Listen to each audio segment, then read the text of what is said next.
రాష్ట్ర ప్రభుత్వంపై కర్నూలు జిల్లా సచివాలయ ఇంజనీరింగ్ అసిస్టెంట్ అధ్యక్షుడు బాలయ్య ఆగ్రహం వ్యక్తం చేశారు. సచివాలయం ఇంజనీరింగ్ అసిస్టెంట్ ఉద్యోగుల పట్ల రాష్ట్ర ప్రభుత్వం నిర్లక్ష్యంగా వ్యవహరిస్తుందని మండిపడ్డారు. ఏపీ సర్కార్ ఇంజనీరింగ్ అసిస్టెంట్ ఉద్యోగులకు పని ఒత్తిడిని పెంచి ఉద్యోగులను ఒత్తిడికి గురి చేస్తుందని ఆవేదన వ్యక్తం చేశారు. కర్నూలు నగరంలోని జిల్లా పరిషత్ ఎస్ఈ కార్యాలయంలో సచివాలయం ఇంజనీరింగ్ అసిస్టెంట్ల బదిలీల ప్రక్రియ కొనసాగుతుందన్న ఆయన బదిలీల ప్రక్రియ రేషియో ప్రకారం నిర్వహించాలని, ప్రభుత్వం నిబంధనలు పాటించాలని డిమాండ్ చేశారు.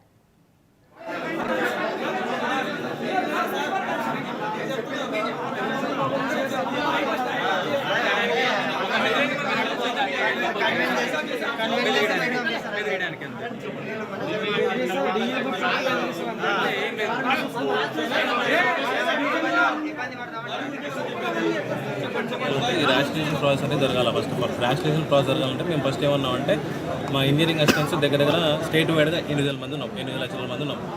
వాళ్ళకి ప్రమోషన్ ఛానల్ కల్పించి ఏదైతే మినిట్స్ ఆఫ్ మీటింగ్ ఫిబ్రవరిలో జరిగిందో ఆ మినిట్స్ ఆఫ్ మీటింగ్ ప్రకారంగా మాకు యాక్చువల్లీ ఏటీఓ ప్లేస్కి వెళ్ళి ఇస్తాను అనమాట. ఏటీఓ వేయాలని కోరినాం.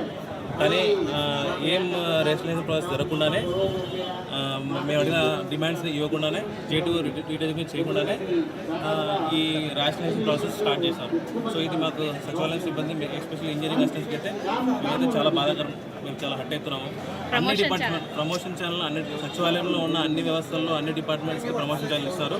కానీ కేవలం ఇంజనీరింగ్ డిపార్ట్మెంట్ మాకు ఇంత స్కోప్ ఉన్నా కానీ మేము ఇప్పుడు మన ఏపీకి కావాల్సిన ఇంజనీర్లే, అమరావతికి కావాల్సిన ఇంజనీర్లే, ఇన్ని డిపార్ట్మెంట్ పెట్టుకొని మేము దగ్గర ఇప్పుడే ఆర్డబ్ల్యూఎస్, పిఆర్, హౌసింగ్, ఇరిగేషను అని రకరకాల 7 డిపార్ట్మెంట్లో ఆల్రెడీ మేము ఇంజనీరింగ్ అసిస్టెంట్ పనిచేస్తున్నాము.